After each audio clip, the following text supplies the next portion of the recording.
Happy Monday, April 25th.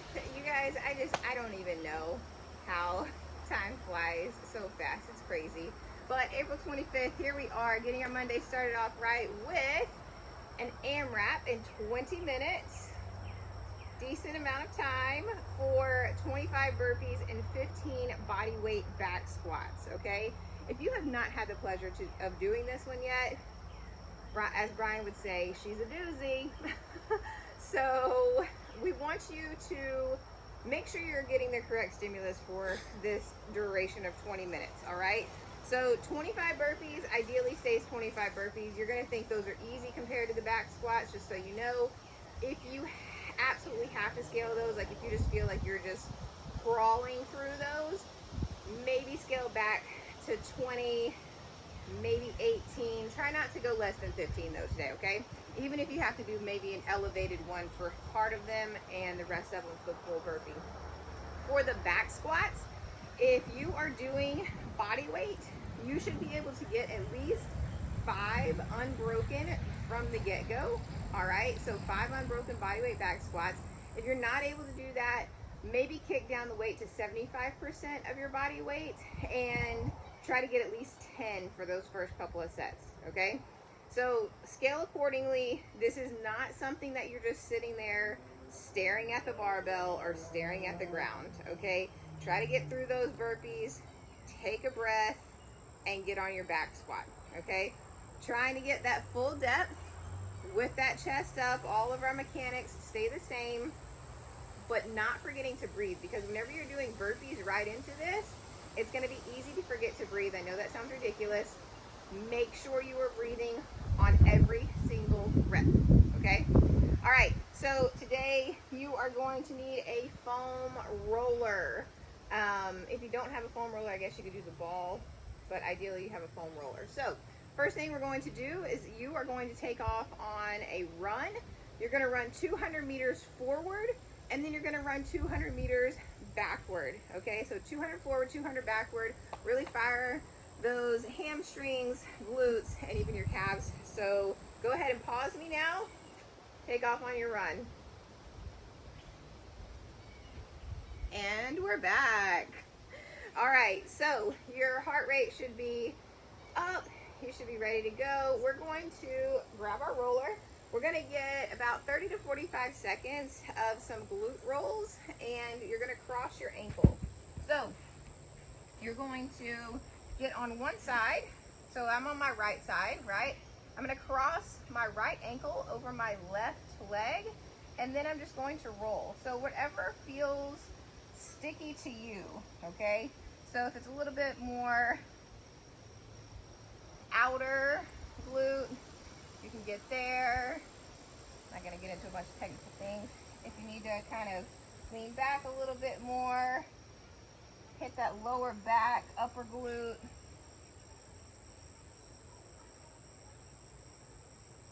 I know I've been slacking on my mobility. My hip's giving me a little issue. Not really an issue, it's just kind of, it's just sticky. So this is probably gonna open me up. This is why I chose to do this warm up, so that I got my mobility in for the day. All right, so once we've done that side, let's go ahead and switch sides. Same concept. Not same concept, it's the same exact thing. You're going to cross your left leg over your right. Your right foot is planted, left hand is planted for support. Just moving back and forth. Find your point. Maybe it's your back. A little bit more, a little pressure on that upper glute.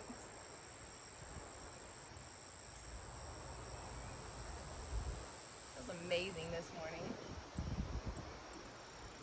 Woo! Woo! Ha-ha!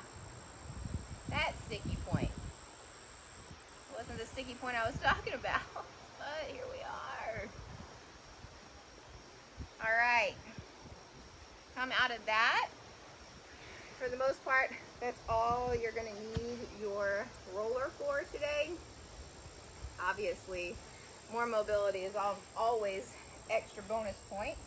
We're gonna go ahead and get into Pigeon now. So Pigeon has multiple variations. If you have a yoga block or a towel or a yoga mat, you can stick it under your hip.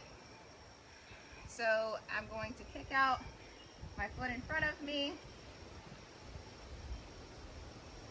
My hips stay square. So if you're just sitting like this, that's where I suggest putting the yoga block, towel, whichever, so that you can keep your hips square to the ground. It's just going to allow you to open up your hips more, okay?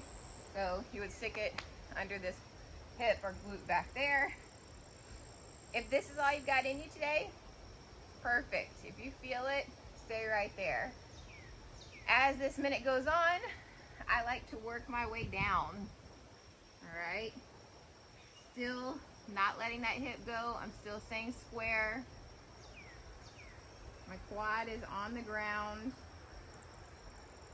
Trying not to hunch over, because once I hunch over, that takes some of that tension out of my groin area. So I like to press my chest forward. That ensures my hips are staying down. And then to take it even further, you can go all the way to the ground, reach your hands out in front of you, whatever you want to do there. Don't forget to breathe.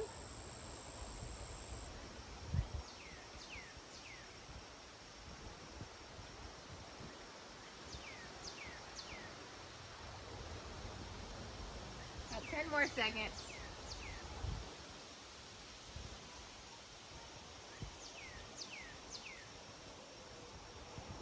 And you can just slowly come out of that. Straighten out that leg. Swoop on around. Switch sides. We're going to do the same thing on the other side. Remember, there are very few people that are even on both sides for everything. So this hip's a lot higher. I have to work on it a lot more. So I could put something right there under me. I'm just going to support myself with my hands until my hips loosen up.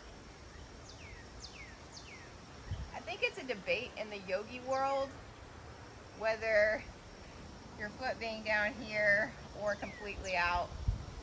I feel more of a stretch when it's more at a 90 degree, my knee's at 90, but I think as long as you are feeling this, so maybe going down to your elbows, keeping those hips square.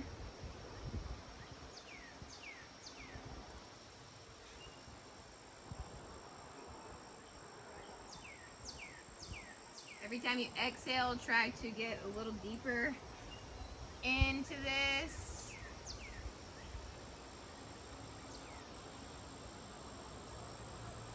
About 15 more seconds here.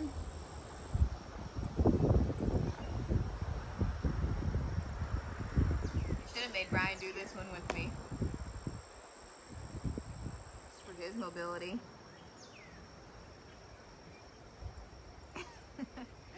All right, so we're coming out of that.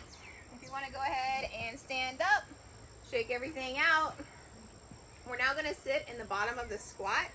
This is just to open up your hips some more. It also is going to work on activating our lats a little bit. Okay, so we are going to grab onto those toes if you need to, trying to keep the weight in all points of your foot. All right. If you are not able to go down this far, that's perfectly fine, wherever your resting position is. If you need to press up against a wall with your back, that's fine too. Or if you need to hold on to a post in front of you to get lower, that works as well. For those of you that are down here, take those elbows, press those knees open, okay? And notice my shoulders are up here by my ears. I'm going to drive them down, essentially pulling my lats down and back, okay? So we're gonna hang out here for about another 20 seconds. If you are not able to do this, doing this daily, if you do not have any injuries or anything like that that's preventing you from getting low, doing this daily will definitely help your mobility and make life easier when you're lifting, all right? A accumulating 5 minutes a day, fantastic. All throughout the day, not 5 minutes at one time, but if you can, awesome. All right, so you're gonna stand up out of that, keep your feet right where they are, shimmy those hips back and forth. Let's go ahead and get 10 bootstrappers. So now we are grabbing onto our feet, ankles, shins, whatever works best for you. Going all the way down to the bottom of the squat, making sure we're still driving those elbows out toward the knees, blocking it out, getting 10 of those. I also like to shimmy at the top of these, stretch out my hamstrings a little bit more. Try to relax your neck at the bottom. I mean, when you're at the top, try to relax your neck. 10 of those. All right, guys. Brian and I wanted to let you guys know that we would love to see some videos posted in the Facebook group or just maybe sent to us for form purposes or whichever. We are definitely here, especially when you're doing 15 bodyweight back squats. We would love to see them. So again, you're in for a treat if you have not done this one. If you have done this one, I would love to see your comparison.